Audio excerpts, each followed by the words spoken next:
रासा international school की तरफ से आप सभी का इस वीडियो में स्वागत है। आज हम शुक्र तारे के समान पाठ का शेष भाग का अध्ययन करेंगे। इससे पहले हमने देखा कि लेखक किस तरह से अपने मित्रों की तारीफ कर रहा है और बता रहा है कि गांधी जी अपने मित्रों के साथ, अपने अनुयायियों के साथ किस तरह से कार्य किया करते थे। अगर वो मित्र ना होते तो शायद गांधी जी के लिए ये सब कर पाना सरल ना होता। अब हम पढ़ेंगे इससे आगे। यहाँ से शुरू में ग्राहकों के हिसाब किताब की और साप्ताहिकों को डाक में डलवाने की व्यवस्था मेरे जिम्मे रही, लेकिन कुछ ही दिनों के बाद संपादन सहित दोनों साप्ताहिकों की और छपवाने की सारी जिम्मेदारी मेरे जिम्मे आ गई। गांधी जी और महादेव का सारा समय देश भ्रमण में बीतने लगा। ये जहाँ भी होते वहाँ से कामों और कार्यक्रमों की भारी भीड़ के बीच भी समय निकालकर लेख लिखते और भेजते। सब प्रांतों के उग्र और उदार देशभक्त, क्रांतिकारी और देश विदेश के धुरंधर लोग संवाददाता और गांधी जी को पत्र लिखते और गांधी जी यंग इंडिया के कॉलमों में उनकी चर्चा किया करते। महादेव गांधी जी की यात्राओं के और प्रतिदिन की उनकी गतिविधियों के साप्ताहिक विवरण भेजा करते थे। इसके अलावा महादेव देश विदेश के अग्रगण्य समाचार पत्र, जो आंखों में तेल डालकर गांधी जी की प्रतिदिन की गतिविधियों को देखा करते थे और उन पर बराबर टिप्पणी करते रहते थे, उनको आड़ो हाथ लेने वाले लेख भी समय समय पर लिखा करते थे।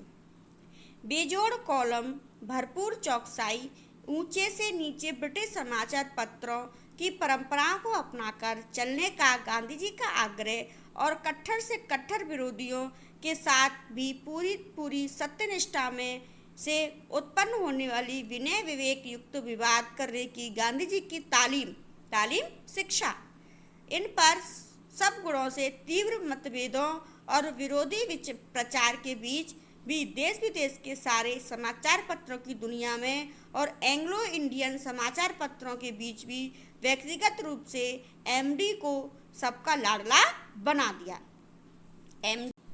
एमडी अर्थात महादेव को सबका चहेता बना दिया, लाडला बना दिया। वो इस तरह से इतनी मेहनत किया करते थे गांधी जी के साथ मिलकर के कि जो महादेव हैं वह सबके लाडले बन गए।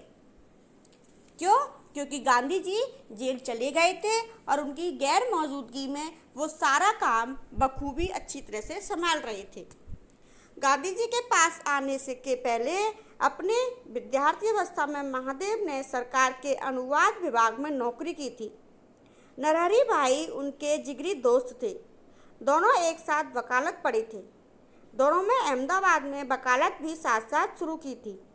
इस पेशे में आमतौर पर स्याह को सफ़ेद और सफ़ेद को स्याह करना होता था, अर्थात सफ़ेद को काला और काले को सफ़ेद करना होता था। साहित्य और संस्कार के साथ इसका कोई संबंध नहीं रहता, लेकिन इन दोनों ने तो उसी समय से टैगोर, शरदचंद्र आदि के साहित्य को उलटना पलटना शुरू कर दिया था। चित्रांगदा कच देवयानी की कथा पर टैगोर द्वारा रचित विदाई का अभिशाप शीर्षक नाटिका, शरद बाबू की कहानियाँ आदि अनुवाद उस समय की उनकी साहित्यिक गतिविधियों की देन है। भारत में उनके अक्षरों का कोई सानी नहीं था।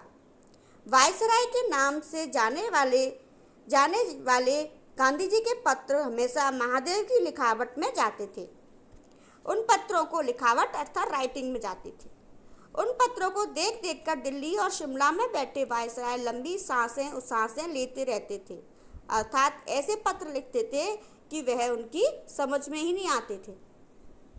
भले ही उन दोनों ब्रिटिश सल्तनत पर कहीं सूरज ना डूबता हो, लेकिन इस सल्तनत के छोटे बादशाह को भी गांधी जी के सेक्रेटरी के समान खुश नसीब अर्थात सुंदर अक्षर लिखने वाला लेखक कहाँ मिलता था। बड़े बड़े सिविलियंस और गवर्नर कहा करते थे कि सारी ब्रिटिश सर्विसों में महादेव के समान अक्षर लिखने वाला कहीं खोजने पर भी नहीं मिलता। अर्थात उनकी राइटिंग इतनी अच्छी थी कि सभी को वो बहुत पसंद आती थी। पढ़ने वालों को मंत्रमुग्ध करने वाला शुद्ध और सुंदर लेखन। महादेव के हाथों के लिखे गए लेख, टिप्पणियां, पत्र, गांधी जी के व्याख्यान, प्रार्थना, प्रवचन, मुलाकातें, वार्तालापों पर लिखी गई टिप्पणियां, सब कुछ फुल स्केप के चौथाई आकार वाली मोटी अभ्यास पुस्तकों में लंबी लिखावट के साथ जेट की इसी गति में लिखा जाता था। जेट की गति अर्थात तीव्र चलने वाली जो गतिविधि है उसके प्रति।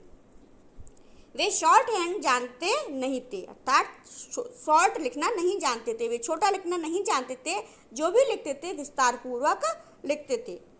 बड़े बड़े देसी विदेशी राजपुरुष, राजनीतिक, देश विदेश के अग्रगण्य समाचार पत्रों के प्रतिनिधि, अंतर्राष्ट्रीय संगठन के संचालक, पादरी, ग्रंथकार गांधी जी से मिलने के लिए आते थे। ये लोग खुद या उनके संगी साथी भी गांधी जी के साथ बातचीत को शॉर्ट हैंड में लिखा करते थे। अर्थात गांधी जी की जो भी बात होती वो शॉर्ट अर्थात छोटे रूप में लिख दिया करते थे, संक्षिप्त रूप में। महादेव एक कोने में बैठे बैठे अपनी मुकाम पर जाकर अपनी लंबी लिखावट पर सारी चर्चा को लिखते थे। मुलाकात के लिए आए हुए लोग अपने मुकाम पर सारी बातचीत को टाइप करके जब उसे गांधी जी के पास ओके करवाने के लिए पहुंचे तो भले ही उनमें कुछ भूलें या कमियां मिल जाएं, लेकिन महादेव की डायरी में या नोट वही में मजाल है कि कॉमा मात्र की भी भूल हो जाए। गांधी जी कहते, महादेव के लिए नोट के साथ थोड़ा मिलान कर लेना था ना। और लोग दांतों तले उंगली दबाकर रह जाते थे, दांतों में उंगली दबा लेते थे, क्योंकि वो कहते थे कि तुम जो नोट बना कर लाए हो, जो भी जैसे कहते हैं, जैसे कि अब जर्नलिस्ट आते हैं, पत्रकार आते हैं और वह अपनी बातों को रिकॉर्ड करके और वो उसको लेख में लिखते हैं, तो जब वो चेक कराने के लिए लाते थे तो वो कहते कि महादेव ने जो नोट लिखा है उसके साथ मिलान कर लेना। तो जब वो मिलान करते थे तो दांतों तले उंगली दबा जाते थे, अर्थात आश्चर्य में रह जाते थे कि उनमें कितनी गलतियां निकलती थी। लुई फिशर और गुंथर के समान धुरंधर लेखक अपनी टिप्पणियों का मिलान महादेव की टिप्पणियों के साथ करके उन्हें सुधार बिना गांधी जी के पास ले जाने से हिचकिचाते थे, अर्थात उन्हें उनकी टिप्पणियों को देखकर सुधार करना पड़ता था। साहित्य पुस्तकों की तरह ही महादेव वर्तमान राजनीति, प्रवाह और घटनाओं से संबंधित अद्यतन जानकारी वाली पुस्तकें भी पढ़ते थे। हिंदुस्तान से संबंधित देश विदेश की ताजी से ताजी राजनीतिक गतिविधियों और चर्चाओं की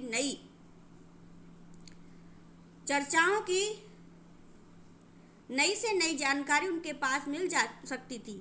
भाषाओं में, कमेटियों की बैठकों में या दौड़ती रेलगाड़ियों के डिब्बों में ऊपर की बर्थ पर बैठकर ठूस कर भरे अपने बड़े बड़े झोलों में रखे ताजे से ताजे समाचार पत्र, मासिक पत्र और पुस्तकों में पढ़ते रहते, अथवा यंग इंडिया और नवजीवन के लिए लेख लिखते रहते। लगातार चलने वाली यात्राओं, हर स्टेशन पर दर्शनों के लिए इकट्ठा हुई जनता के विशाल समुदाय, सभाओं, मुलाकातों, बैठकों, चर्चाओं और बातचीतों के बीच में स्वयं कब खाते, न कब नहाते, कब सोते या कब अपनी हजामत रफा करते, अर्थात हजामत बनाते, दाढ़ी बनाते, कब वो शेविंग करते थे। वो कहते हैं कि इतने बिजी होने के बावजूद भी वे कब नहाते थे, कब खाते थे, यानी कि अपना स्वयं का कार्य कब करते थे।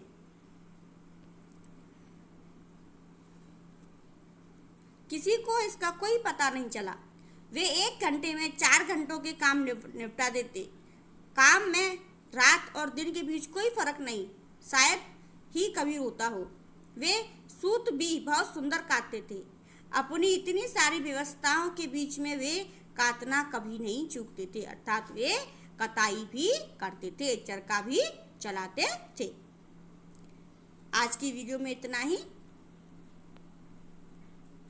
इस वीडियो में नेक्स्ट टॉपिक कवर करेंगे, तब तक आप इसका अभ्यास कीजिए। धन्यवाद।